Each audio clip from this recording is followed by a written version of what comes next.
as questions come up, and we will start with John Clark.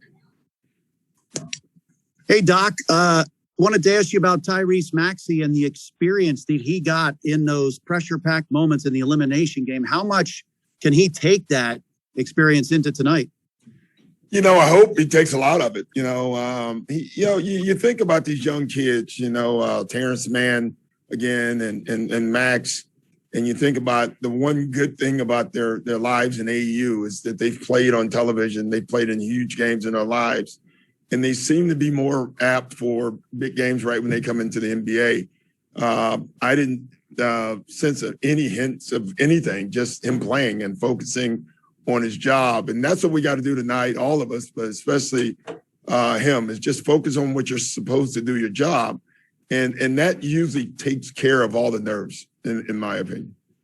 And don't know if you know this, but I guess you've already coached, or you're going to be coaching in the most Game 7s in NBA history. So what is it you think Game 7s come down to? What are the things that decide these Game 7s? Well, execution, for sure. Execution and trust at the end of the day. Trusting what you've done all year, not getting away from it. I think in the games that I've won, I felt that my team, for the most part, stayed with what they had and trusted. In the games they lost, for the most part, they didn't. I've played in a couple Game 7s that I thought the other team was better. Nothing you can do. And I played in a couple where I thought I was better, and so it all works out. Thank you. Chris Viplamore. Hey, Doc, just need to ask your reaction to Joel Embiid's fine. Yeah, it is what it is. Not much of a reaction. I just hope the money goes to a Philadelphia charity. Tom Moore. Yeah, Doc. I mean, do you think the players have a sense of how rare this is? I mean, I've covered the team for 33 years. This is the third home Game 7 that they've had. I mean, and the other two were in 2001. This does not happen a lot where you have this opportunity. Well, the only thing that I would say to that is the first one you covered, nobody on our team was alive. So other than Danny Green and Dwight and the coaching staff. So, I don't know. I only played in one as a player my entire career, which I was surprised to hear that. I thought I'd played in more than one. So I think they understand that Game 7 is win or go home. I think they understand that pressure, but I don't think any of them are looking at the history of them. Thank you. Dave McMenamin. Happy Father's Day, Doc. Thank you.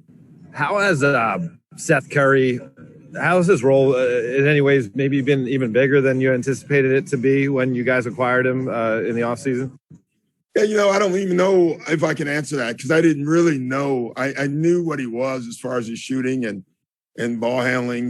We really believed that he was better than people thought in pick and roll. I actually said that when we made the trade that we'll be able to use him in pick and rolls. And I think people rolled their eyes at that.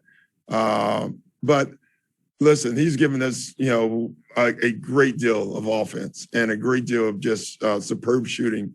And as I call fear, because when he's around the ball, it scares everyone on the other team. And so I don't know if that's what I imagine or not. I just know that's what I like. I like it and I'm enjoying it. Appreciate it. We have time for two more. We'll start with Johnny Mangano.